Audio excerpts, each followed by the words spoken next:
উঠেছে বেহুলা নাচিতে নাচিতে দেখো আজকে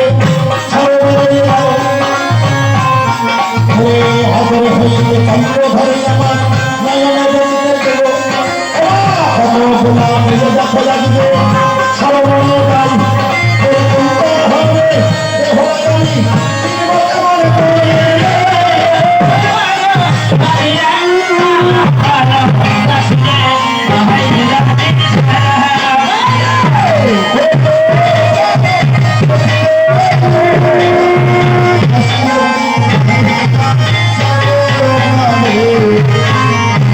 পুকুরের একটি রাস্তা তোমার তা চন্দ্রকান্ত সদাগর ওই একটি রাস্তায় আগারের সঙ্গে গেল পঞ্চশতী যারা যারা ছিল তারা ডিঙিয়ে ডিঙিয়ে গেল ওই বেহুলা সেই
সবাই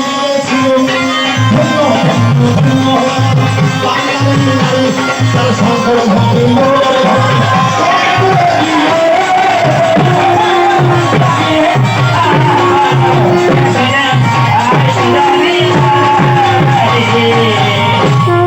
এরপর থেকে পরে যাচ্ছে নেতা বলল মনসা বড় সুযোগে চলে যায় ওই জায়গায় বেহুলা স্নান করতে গেছে দুই বিধবার বেশে এক প্রান্তে দাঁড়াবি দলে হাতে দলে মাজা পর্যন্ত বেহুলার পায়ের দল যদি তোর গায়ে পড়ে তুই সঙ্গে সঙ্গে অভিশাপ দিবি মনসা বলবে এটা হয় না দিদি বলল শোন 11 বছর 11 মাস 27 দিন বেহুলা এই তো বড় সুযোগে চলে যায় মনসা বলল দিদি গো আমি যদি বিধবার বেশে ধারণে করি আমি বেহুলাকে কেমন করে তার কথার উত্তর দেব বলল শোন এহ জগতের মানুষ ভক্তরা যদি কষ্ট না করে তারা কোনোদিন ভগবানকে দর্শনে করতে পারবে কষ্ট না করলে কৃষ্ণকে পাওয়া যায় না তুই বিধবার বেশে ধারণ কর হাতের শাখা সীমন্তের সিঁদুর চুল দিয়ে ফেলল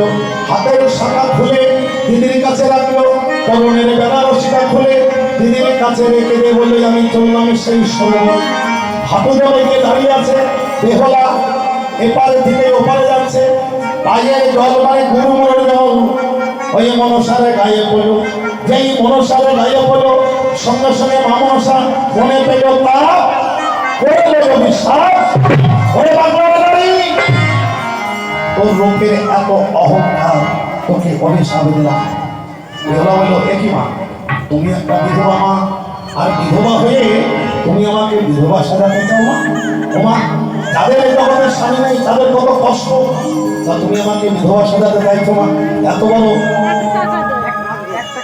রাজদীপ ঘোষ পরীক্ষা দান করেছে সেটা মনে বাসনা যেন পূর্ণ হয় সাধু মুসলিমের তরুণ যেন উন্নতি হয় তখন মনসা বলে সব এই দলে ঢুকতে এই দলে ঢুকতে তুই সতী কি অসতী পরীক্ষা দে বেহুলা দলে ঢুকে দিল পশমে বাঁধা আলতা শিরোর কলার বাঁধা শাখা লোহা পথ হলন করে দিল মা মনসা হাতে দিয়ে বলল মা তুমি লক্ষ্য করে দেখো বেহুলা যেই মায়ের হাতে করে দিল মা মনসা চিন্তা করলো এই যদি সতী না হবে এই পথ হলন করে দিল কি করে এইবার বেহুলা বলল মা তুমিও দলে ঢুক দাও মা মনসা দলে ঢুকে দিল একটা মরা সরে মাছ সরে মাঝে কখনো মরা কখনো জানতো রাধে রাধে বেহুলাকে লক্ষ্য করে বলল মাছ তুমি যদি বাঁচাইতে পারো, তাহলে তোমার স্বামী মরে গেলেও আবার বেঁচে যাবে।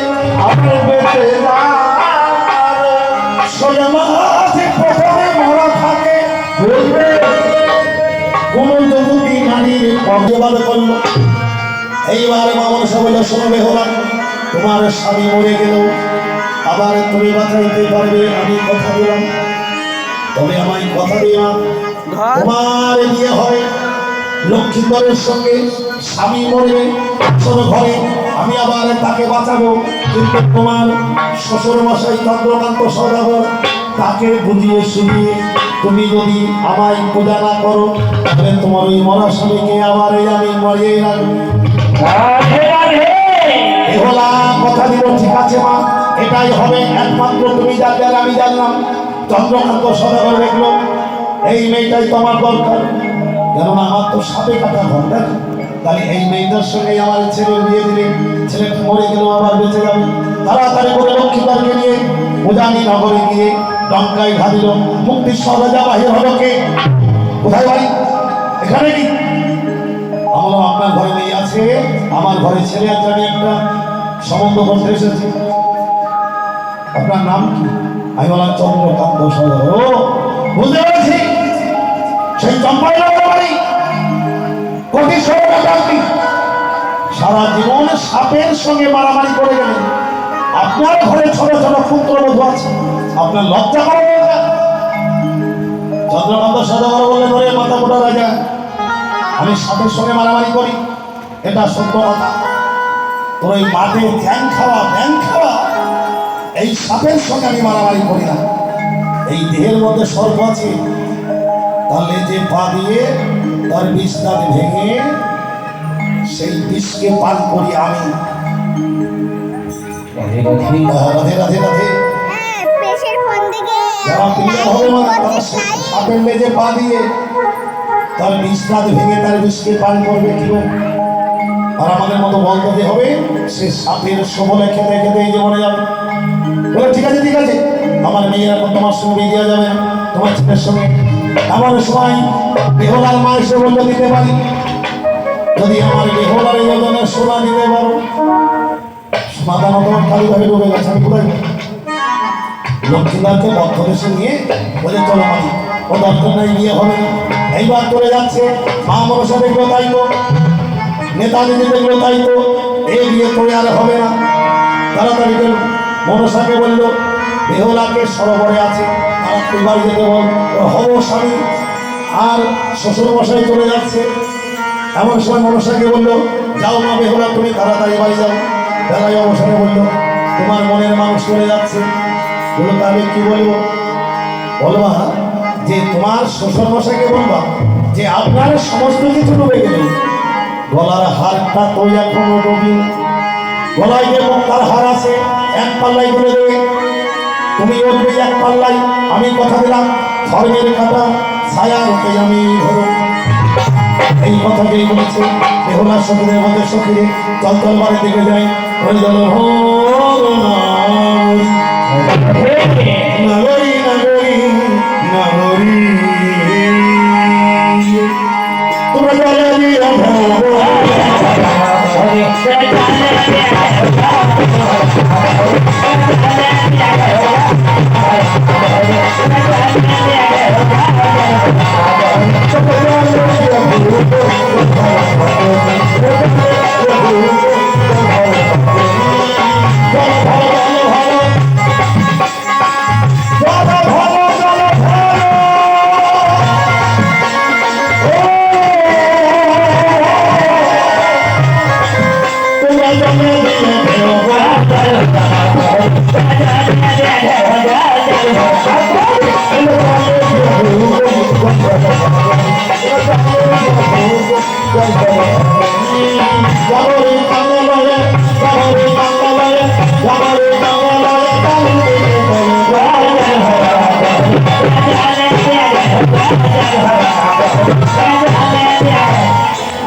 রাস্তার মাঝখানে দেখা হয়েছে, ঘরে গিয়ে চন্দ্রধর বলছে